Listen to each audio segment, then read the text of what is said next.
jour où les perdu bataille là, donc yo mettez Koni à terre 21 décembre, pas même qu'à défendre Koni et nous pas même capable de remplacer représentant nous dans ce PTA Jean Nuteville là. Alors que 21 décembre. Allô? Oui, on vous écoute. Vous posez une question, je ne m'attendez bien. Oui, moi je dis où 21 décembre pas capable et pas capable de retirer représentant non et finalement nous pas même capable de protéger Koni. Bon, et peut-être que je salue Darius, je salue GPPC, je salue tout le monde qui a attendé et émission en matin. Son émission à grande écoute, et je dire ça. La première chose, c'est que l'accord du 21 décembre n'est pas représenté dans le gouvernement Gariconi. C'est la première chose. 21 décembre, pas une obligation pour le défendre Gariconi. 21 décembre, pas un intérêt dans le gouvernement Gariconi. 21 décembre, pas un intérêt politique dans Gariconi. Cependant, ce que nous disons est clair. La transition qui est en cours est réglementée par des textes fondateurs. Il y a le consensus du 11 mars de la Jamaïque, il y a l'accord du 3 avril, il y a les autres textes fondateurs de la transition, c'est-à-dire le décret du 12 avril 2024, le décret du 27 mai 2024. Pas aucun texte qui mettait transition en campé, qui baille conseil présidentiel la droit pour révoquer Premier ministre. Quel que soit Premier ministre. Ce que ça veut dire, c'est un coup de force que nous-mêmes nous interprétons que CPT a fait. Cela veut dire deux choses. Cela veut dire que quand nous contestons le processus qui a conduit au choix d'Alix Didier Fils-Aimé comme Premier ministre, c'est une affaire de principe. Nous défendons un principe. Nous défendons un principe parce que justement, dans les textes fondateurs de la transition, CPT n'a pas de droit de révoquer Premier ministre, il n'a pas de droit de remplacer un Premier ministre, et ceci sans aucune concertation. C'est la première chose. La deuxième chose, et c'est très important, c'est que l'œil choisi Alix Didier Fils-Aimé, Jean a choisi là. Premièrement, son choix qui fait en dehors des textes fondateurs de la transition. Scoop. Deuxièmement, le fait sans aucune concertation. Nous disons que c'est un véritable coup de force politique. D'accord? Premièrement, le CPT n'avait pas le droit de renvoyer le Premier ministre. Deuxièmement, le CPT n'avait pas le droit de remplacer le Premier ministre. De plus, sans concertation, à ce moment-là, pour nous, c'est un véritable coup de force politique.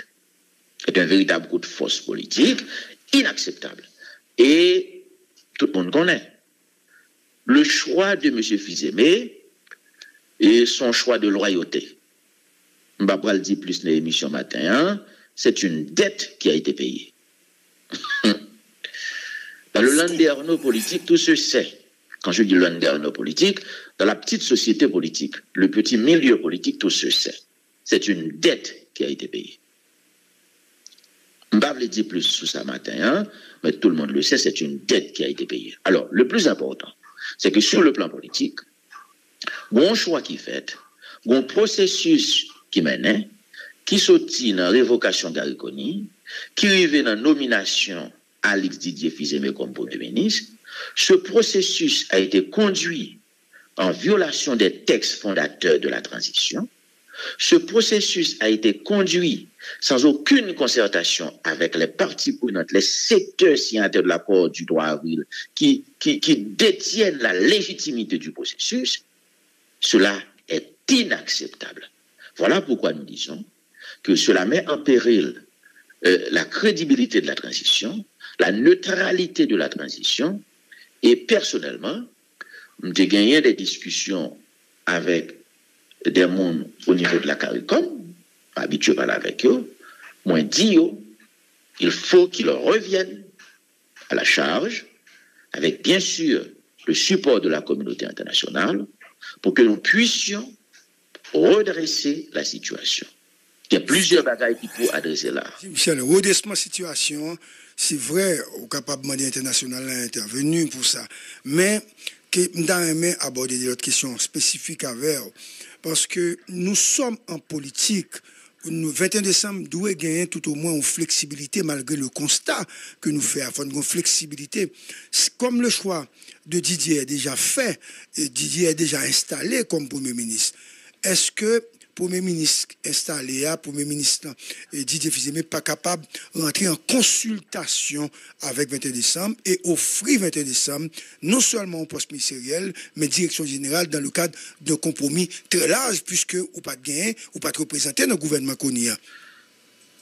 La première chose, alors mon professeur Oni Durand de regretter mémoire, je t'ai toujours dit qu'il faut commencer par le commencement.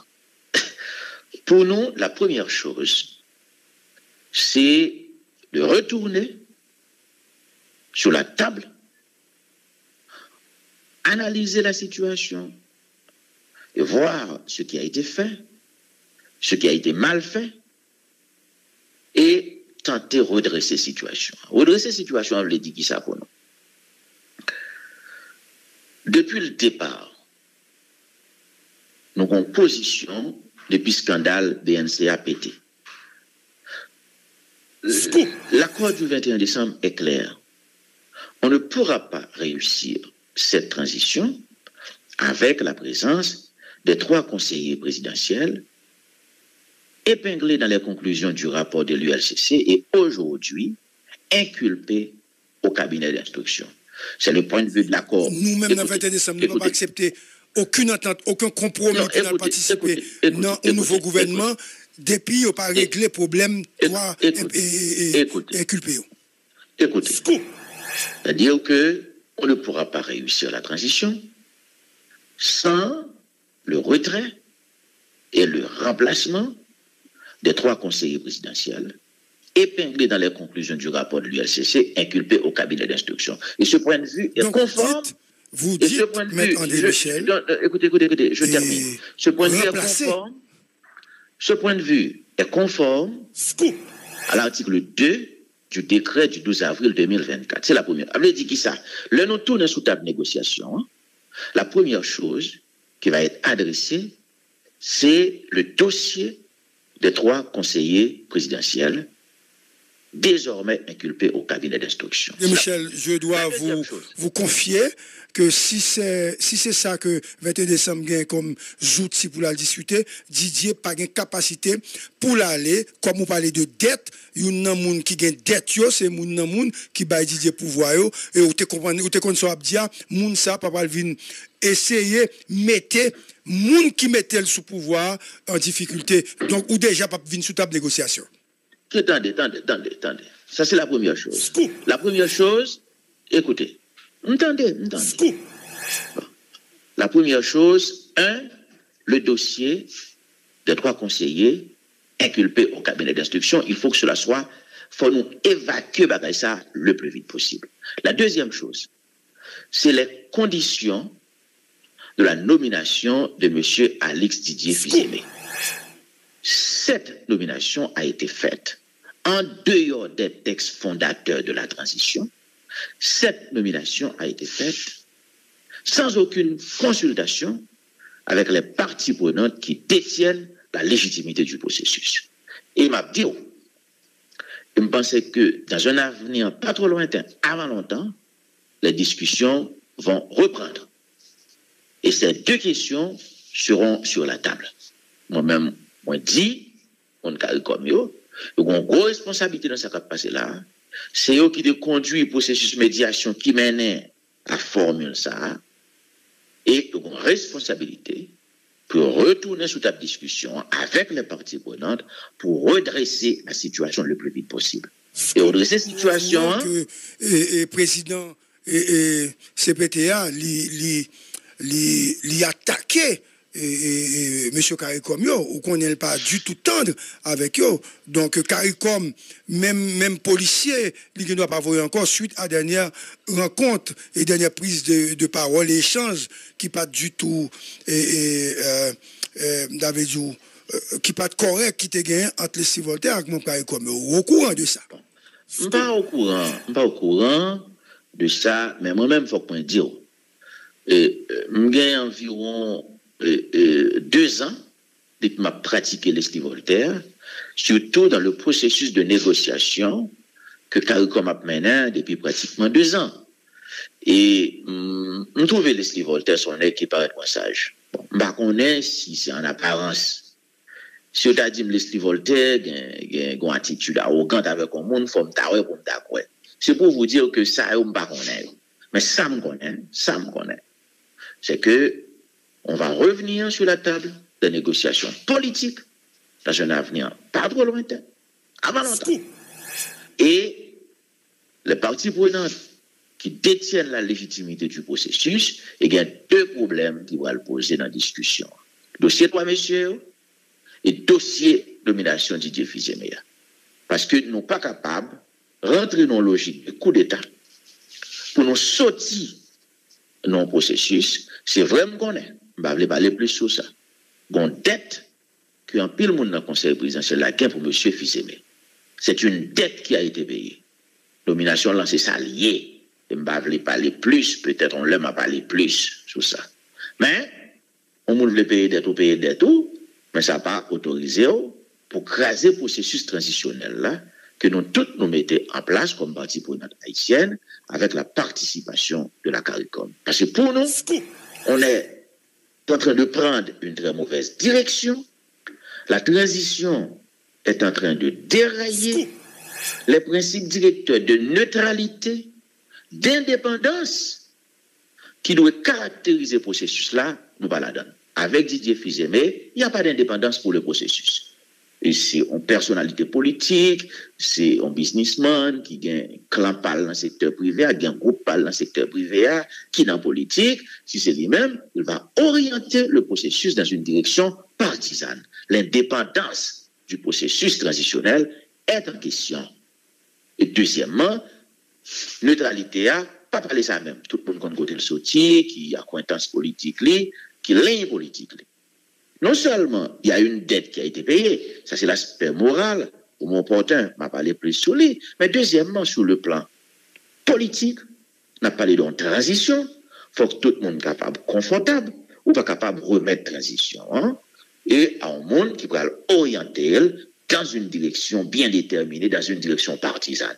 C'est pourquoi je dis, et c'est la position de pas mal de parties prenantes, cette affaire, ce processus qui menait à nomination M. Fils-Aimé, c'est un coup de force politique contraire au texte fondateur de la transition et réalisé sans concertation aucune avec les parties prenantes qui détiennent la légitimité du processus. Et là, pour nous, c'est clair, pour nous-mêmes, Premier ministre, là, il faut que son personnage qui présentait des garanties d'indépendance et de neutralité. Voilà notre compréhension. Un Premier ministre qui n'appartient pas à un clan politique, à un parti politique, d'accord, à un groupe politique. Un Premier ministre qui non plus n'appartient pas à un groupe économique. Parce que transition n'est pas capable, en moment, premièrement, pour un groupe politique qui triomphe sur toute l'autre, qui prend contrôle, il n'est pas capable d'une période qui permette à un groupe politique triompher au détriment de l'autre groupe économique. Un groupe économique n'est pas capable de prendre contrôle de la transition. Et puis pour pouvoir écraser l'autre groupe économique. Et c'est très important. Indépendance politique, indépendance économique. Tout ceci est mis en question avec l'arrivée de Didier Fils-Aimé. Il y a un groupe économique qui a un bagage besoin de contrôler, nous avons tout bagage dans le pays, et il est en compétition avec d'autres groupes économiques. Ça veut dire, M. arrivé là, il va favoriser son clan économique, il va favoriser ses amis, il y a un groupe politique qui gagne, il y a un groupe économique qui gagne. Ce n'est pas acceptable dans une transition. Et l'esprit, et je vais vous dire une chose, je maîtrise très bien ce processus de transition, ce processus de négociation, on compte tout ça là-dedans. Dans l'esprit du consensus du 11 mars de la Jamaïque, 2024, et dans l'esprit de l'accord du 3 avril, nous clairs, nous voulons une transition neutre, une transition qui dirigée par un Premier ministre indépendant. Un Premier ministre indépendant qui est au-dessus des partis, au-dessus des groupes économiques, au-dessus des clans économiques. M. Fils-Aimé n'est pas au-dessus des groupes politiques. Il est lui-même un homme politique. Il a lui-même sa chapelle politique. Il a lui-même ses associés politiques. M. Fils-Aimé n'est pas au-dessus des clans économiques. Il est lui-même un homme d'affaires. Il a lui-même son clan politique, son clan économique, son clan financier. Bref, je vous dis à là, et tout l'autre monde qui va dans le clan économique, et Didier Fils-Aimé, qui va dans le business avec lui, je vais le craser. Michel, pas forcément ça. Pas forcément ça. Et le Premier ministre a tout capable de hauteur, et puis il prend distance, et puis il fonctionnait sur une plateforme démocratique, côté tout le monde, bien pour payer ou à payer, ça ne veut pas dire pour autant que le capable de prioriser secteur par là sur l'autre secteur. Mais de toute façon, écoutez, mais de toute façon, a priori, si si on a un SDP qui vient Premier ministre, on peut tout dire, je pourrais favoriser SDP. C'est pas ça? Oui, ok, je comprends. Si Outaouais, c'est un monde qui a appartenu à un clan économique bien précis qui vient Premier ministre, à première vue, on a toujours dit que mon sal, il pourrait favoriser un clan économique. On a toujours capable de dire tout, entendre comment c'est agi. Attendez. Écoutez, vous êtes capable. Je ne vais pas dire ça, non? Mais moi, dire, à première vue, c'est ça. Et je vais vous dire autre chose. Et c'est normal. Pour tout le monde, il y a une inquiétude là. Et moi, je vais le dire. Et c'est ça que fait. Et c'est ça que fait. Et c'est une inquiétude, là. Je manifeste une inquiétude. Je ne porte pas une accusation contre qui que ce soit. Et c'est ça que fait. Là, nous avons réglementé le processus là. Nous avons dit que le Premier ministre là, faut son personnage indépendant, qui est capable de planer au-dessus des clans politiques, au-dessus des clans économiques. C'est normal. On a une inquiétude ça comme acteur politique. Parce que moi, ouais, que bon coup de force qui fait, et il y a un secteur politique qui bénéficie de ce coup de force. Je vois qu'il y a un secteur économique qui bénéficie de ce coup de force. Et c'est normal que nous gagnions des inquiétudes. Et nous seulement des inquiétudes, mais nous connaissons tout, que ce n'est pas conforme à l'esprit du consensus du 11 mars, ce n'est pas non plus conforme à la lettre des textes fondateurs de la transition. Voilà pourquoi. Ariel, tu prends pouvoir, quand le monde qui te dit c'est secteur politique pour là que tu prends pouvoir. Est-ce que tu fonctionné? Est-ce que tu as un doute sur le mode de fonctionnement? Est-ce que tu as un tout ou un secteur privé que tu es soutenu? Et est-ce que ou tu pensé ça pas déranger l'autre partie? Belle question. La première chose, c'est que Ariel, Ariel pas dans clan politique, moi. Ariel pas dans groupe politique, moi. Nous avons négocié un accord politique avec Ariel Henry.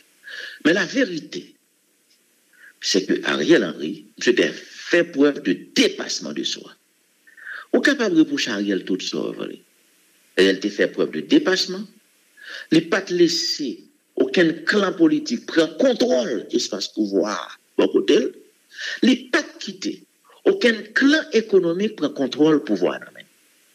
Et c'est une raison qui va le faire que il y a deux groupes économiques, même si je ne vais pas besoin de citer des noms, ce n'est pas nécessaire, qui va le faire une grosse alliance avec Gangyo pour créer chaos dans le pays en fin 2022 et pour créer conditions février-mars 2024 qui font une grosse alliance avec Gangyo pour craser Port-au-Prince, pour créer conditions pour quitter le pouvoir. Ariel Henry avait refusé de s'engager dans une politique de clan. Et je garde tout le monde dans le secteur privé. C'est ça qu'il fait, oui. Il fait tout le monde vient devant. Il y en a qui ont besoin d'avantages dans le droit, avantages de tous côtés. Monsieur Regardez tout le monde, j'ai dit, monsieur, on nous fait un bagaille qui est capable de mettre tout le monde à l'aise. Il y a des gens qui étaient autour d'Ariel, qui étaient manipulés commissaire gouvernement, ok, qui étaient contrôle douane tout, qui étaient contrôle APN, etc.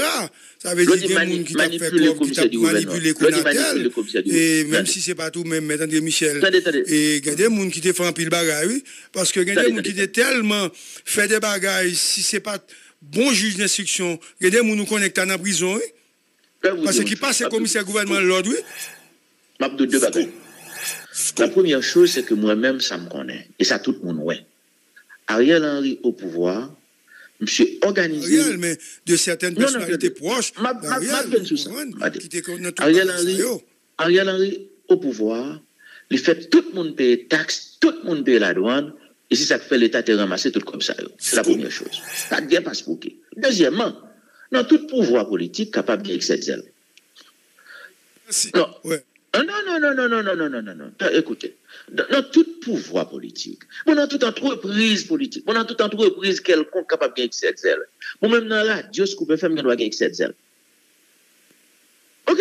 C'est-à-dire que ça ne va pas prouver qu'on monde qui font excès, etc. Mais c'est clair, Ariel Henry avait fait l'effort de gérer le pays dans la sérénité. Il a fait l'effort. Ça, il faut le reconnaître. Alors, nous-mêmes. Qui est-ce qui dit que Alex Didier Fils n'avait pas fait un effort pour gérer dans cette même sérénité, puisque c'est hier seulement installé? Écoutez, je n'ai pas de problème avec M. Fils-Aimé, même si même si je ne sais pas qu'on est Didier Fils-Aimé assez, mais je connais son père. J'ai été, pour l'histoire et pour la vérité, j'étais encore au lycée. J'avais beaucoup de sympathie pour son père. Je vois son militant, son équipe des convictions, mais Alex m'a pas fréquenté. Mais papa, des grands piles et sympathie. Alex tout? Papa, c'est des boulons. Et boulons, nous te connaissons. Mais boulons? Oui, c'est boulons. Homme de gauche. Oui, Alex, excusez-moi, oui. Gauche, attention, hein? Mais pas n'importe nègre. Et puis, pour qui ça, proverbe ça, pas qu'à valable pour lui, tel père, tel fils? Écoutez, mon cher, on va transmettre valeur. Valeur, ça, on va transmettre. Papa, écoutez, vraiment, on va transmettre. Alors, on va connaître Didier assez, on va connaître vraiment, on va protéger une valeur sur lui. Mais ça me dit, je dis deux choses. La première chose, c'est que le processus qui a conduit à sa nomination, c'est un coup de force politique. Et ce coup de force politique a été réalisé sans concertation aucune avec les secteurs qui détiennent la légitimité du processus, et ça a été fait en dehors des textes fondateurs de la transition. La deuxième chose, moi j'ai des inquiétudes en ce qui concerne les garanties relatives à la neutralité de la transition, à l'indépendance de la transition, parce que M. Fils-Aimé n'est pas un homme indépendant, tout le monde le sait, c'est un homme politique, il a son clan politique et il a aussi son clan économique. Maintenant, qu'est-ce que je dis pour finir? Je sais que à cette phase, il faut toujours continuer dans la dynamique de dialogue, les parties prenantes, avec la médiation